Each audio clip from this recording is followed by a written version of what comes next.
Hello everyone. तर आज आपण तयार करणार आहोत काढा. हिवाळ्यामुळे तर प्रत्येकाला जाम सर्दी खोकला झाला आहे. चला तर आपण काढा तयार करूया. त्यासाठी मी इकडे काळं मीठ, ओवा, काळी मिरी, वेलदोडे, सुंठ, गूळ हे सर्व काही घरातलेच वस्तू घेतलेले आहेत. आता बघा इकडे मी गॅसवर पॅन गरम करायला ठेवलेला आहे.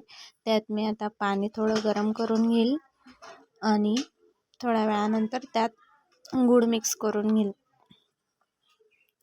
गूळ मिक्स करून घेतल्यानंतर व्यवस्थित हे सर्व आपल्याला यात टाकून द्यायचे. हे बघा, आणि हे सर्व इंग्रेडिएंट्स आपल्याला व्यवस्थित मिक्स करून घ्यायचे. या कन्सिस्टन्सीमध्ये येस तर आपल्याला मिक्स करून घ्यायचे. हे बघा,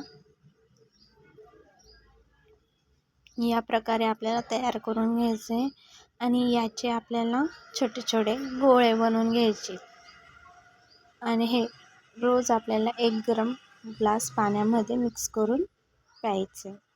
सो थँक्यू.